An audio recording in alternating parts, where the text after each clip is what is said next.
जय हिंद दोस्तों, मैं हूं निशांत सिंह और आपका स्वागत है हमारे YouTube channel NVSP reserve coaching centre पर। दोस्तों, हम यहाँ पर भूगोल के विषय के बारे में बात करेंगे जो हर साल काफी सारे एग्जाम में पूछा जाता है। भूगोल एक ऐसा सब्जेक्ट है जो आप दैनिक जीवन में देखते हैं, उसी को पढ़ते हैं। मतलब कि मिट्टी के बारे में पढ़ेंगे, आप आसमान के बारे में पढ़ेंगे, सूर्य चंद्रमा तारों के बारे में पढ़ेंगे और भी खेती के बारे में पढ़ेंगे आप उसी में। तो क्या होता है हमारा भूगोल। भूगोल जो हमारा भूगोल सब्जेक्ट है, क्या है? एक विषय है। भूगोल क्या है? ये विषय है। विषय भूगोल एक क्या है? विषय है। भूगोल विषय बहुत ही ज्यादा वास्ट, हिस्ट्री से भी ज्यादा गहराई से इसको लोग बच्चे पढ़ते हैं। हिस्ट्री क्या है? पहले रिवीजन के लिए आ जाएगा। इसमें आपको मैप की जरूरत पड़ेगी। जितना ज्यादा आप मैप पढ़ेंगे, मैप मानचित्र, जितना ज्यादा आप मैप पढ़ेंगे उतना ज्यादा आपको आसानी होगी समझने के लिए। बच्चे क्या करते हैं, एक दो बार इसको पढ़े छोड़ दिए। नहीं छोड़ना है आपको। अगर आपको कंपटीशन में पार पानी है तो आपको पढ़ना जरूरी है। हालांकि मैं अपने टॉपिक पे आता हूं। दोस्तों, सब भूगोल पढ़ने का सबसे अच्छा तरीका है कि पहले आप अपना बेसिक मजबूत करें। बेसिक यानी कि एनसीईआरटी को जरूर पढ़ें। जब आप अपना एनसीईआरटी कंप्लीट कर लेते हैं, उसके बाद अगर आप एडवांस बुक पे आएंगे या फिर किसी अन्य बुक पे आएंगे तो आपको समझ में आएगा। तो एनसीईआरटी कहां से कहां तक पढ़ें। बच्चों को यही समझ नहीं आता है कि वो कहां से कहां तक की एनसीईआरटी को पढ़ें। अगर मैं बात करूं तो मैंने 6 से 10 तक की एनसीईआरटी से अपना बेसिक मजबूत किया। 6 से 10 तक की एनसीईआरटी से मैंने अपना बेसिक मजबूत किया। उसके बाद जो मैंने 11th और 12th पढ़ा, उससे मुझको एडवांस बुक समझने में काफी ज्यादा मदद मिली। बहुत सारे एग्जाम्स हैं उसमें यहीं से क्वेश्चन आ जाता है। मेजॉरिटी ऑफ क्वेश्चन आपको यहीं से देखने को मिलेंगे। जो इस बार यूपीएससी एनडीए का एग्जाम हुआ, यूपीएससी एनडीए, इसमें क्या था? 6th क्लास से आपको 4 क्वेश्चन देखने को मिले। 6th क्लास की एनसीईआरटी से आपको 4 क्वेश्चन देखने को मिले। कौन सा चैप्टर था? चैप्टर था ब्रह्मांड। ब्रह्मांड ब्रह्मांड चैप्टर से आपको 4 क्वेश्चन देखने को मिले जो कि यहाँ पे मेंशन है। तो पढ़ना बहुत ज्यादा जरूरी है। पहले आप 6 से 10 तक की एनसीईआरटी को कंप्लीट करें, उसके बाद 11 और 12 की एनसीईआरटी कंप्लीट कर लें, फिर आप अगले नेक्स्ट बुक पे आए। मैंने पहले भी कुछ लेक्चर इस पे दिए थे क्लास 6 की एनसीईआरटी पर, बट किसी कारणवश बीच में मुझको गैप लेना पड़ा। गैप थोड़ा लंबा हो गया, लेकिन मैं पुनः आप लोग के सामने उपस्थित रहूंगा एनसीईआरटी को लेकर या एनसीईआरटी को लेकर। क्लास 6 की एनसीईआरटी पढ़ेंगे, उसके बाद 7th की, उसके बाद 8th की, फिर 9th, फिर 10th, ऐसे ऐसे पढ़ते जाएंगे। एक के बाद एक कड़ी को जब जोड़ेंगे तभी चेन बनती है और चेन मजबूत होती है। अगर आपको अपनी नींव मजबूत करनी है तो आपको क्लास 6 से पढ़ना होगा। भले ही आप फाइनल कर रहे होंगे अपना ग्रेजुएशन, लेकिन आपको 6 से जरूरी पढ़ना है, क्योंकि अगर आपका बेसिक ही मजबूत नहीं रहेगा तो आप एडवांस को कैसे समझ पाएंगे।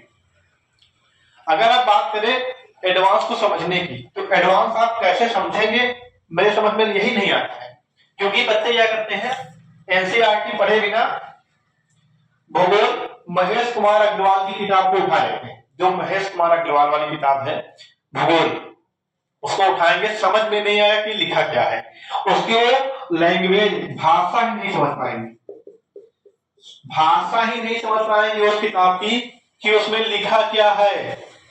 अगर आपका बेसिक मजबूत रहेगा तो आप समझ पाएंगे कि इसमें क्या लिखा है, भाषा उसकी समझ पाएंगे आप। तो एनसीईआरटी पढ़ना बहुत ही ज्यादा जरूरी है। अगर आप एनसीईआरटी पढ़ लेते हैं, उसके बाद आपको कुछ पढ़ने की जरूरत नहीं है, आप एडवांस बुक पे आ जाइए। बहुत बच्चे क्या करते हैं कि लोसेंट को पढ़ते हैं केवल। लोसेंट आप कब पढ़ें?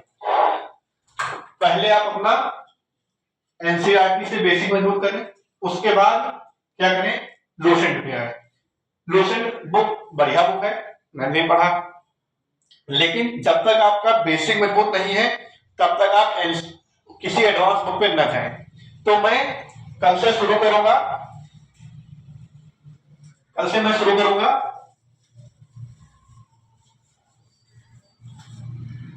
कल से मैं क्लास 6 की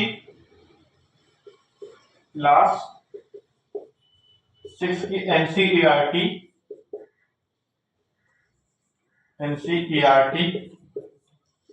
ज्योग्राफी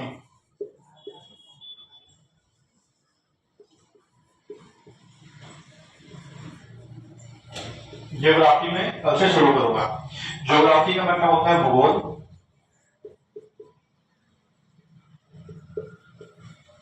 भूगोल, ज्योग्राफी में कल से शुरू करूंगा। किस क्लास की? क्लास 6 की। और उसके पाठ्यक्रम के बारे में हम जानेंगे कि क्या क्या हमको पढ़ना रहेगा। तो मैं पहले तो इसको पढ़ाऊंगा क्लास 6 की, उसके बाद जब ये कंप्लीट हो जाएगा फिर उसके हम कुछ क्वेश्चंस करेंगे, उसके बाद हम नेक्स्ट बुक पे आएंगे जो होगा हमारा क्लास 7 का। देखिए दोस्तों, जो हमारी एनसीईआरटी है, एनसीईआरटी समझ लीजिए इतनी ज्यादा महत्वपूर्ण है बच्चों के लिए कि अगर आप मान लीजिए किसी मकान को बनाते हैं, जब आप उसकी नींव को अच्छे से डालेंगे तभी आपका मकान अच्छे से बन पाएगा, खड़ा हो पाएगा, टिकाऊ रहेगा। जब आपका नींव ही मजबूत नहीं है तो मकान आप कैसे टिकाऊ रह सकता है? तो आप अपने नींव को मजबूत करिए। नींव को मजबूत करने का सबसे अच्छा तरीका है कि एनसीईआरटी को रख डालें, एकदम एनसीईआरटी को घोल के पी जाए। अगर आप एनसीईआरटी को पढ़ लेते हैं अच्छे से तो आपके लिए कोई भी एग्जाम कठिन नहीं रहेगा, कोई भी एग्जाम कठिन नहीं है। अगर आप क्या करते हैं, एनसीईआरटी को पढ़ लेते हैं। उसके बाद देखिए दोस्तों, जो हमारा भूगोल शब्द है, भूगोल शब्द का मतलब क्या है? भूगोल, भूगोल, भू का मतलब पृथ्वी और गोल का मतलब वर्णन करना, मतलब कि यहां से देखिए जो ज्योग्राफी है इसका मतलब होता है पृथ्वी का वर्णन करना। हम छोटी से छोटी बात को आपको बताएंगे, यानी कि basic to advance, zero to hero बनाएंगे, zero to hero, zero to hero, zero to hero आपको मैं बनाऊंगा। हमारा आप लोग साथ दीजिए, मैं आपका साथ दूंगा। जितने भी वनडे एग्जाम्स है सब में भूगोल आता है। वनडे एग्जाम की तैयारी में आपको यहाँ पे कराऊंगा। वनडे एग्जाम यानी कि हो गया पुलिस, एसएससी, सीजीएल, कोई भी एग्जाम जो वनडे है वहां पर आपको भूगोल जरूर पूछा जाएगा। भूगोल, भूगोल, भूगोल अगर आप इसको पढ़ लेते हैं तो अच्छे क्वेश्चन आप अटेम्प्ट कर पाएंगे। और रही बात जीएस की, मतलब जीएस का ही एक सब्जेक्ट है ये, जीएस के मैं और भी सब्जेक्ट के वीडियो लेकर आऊंगा, लेकिन सबसे पहले हम जो कंप्लीट करेंगे अपना क्लास 6 की एनसीईआरटी भूगोल। जब इसको कंप्लीट करेंगे फिर जीएस के मैं सारे सब्जेक्ट कराऊंगा। जीएस में जितने सब्जेक्ट आते हैं मैं उसको सारे कराऊंगा। स्टैटिक जीके भी आपका होगा। तो आप लोग साथ बनाए रखें और हमारे यूट्यूब चैनल को सब्सक्राइब कर लें, जहां पे आपको ऐसे ही अमेजिंग वीडियो मिलते रहेंगे जो आपके एग्जाम के लिए काफी ज्यादा महत्वपूर्ण है। जय हिंद दोस्तों, मिलते हैं नेक्स्ट वीडियो में।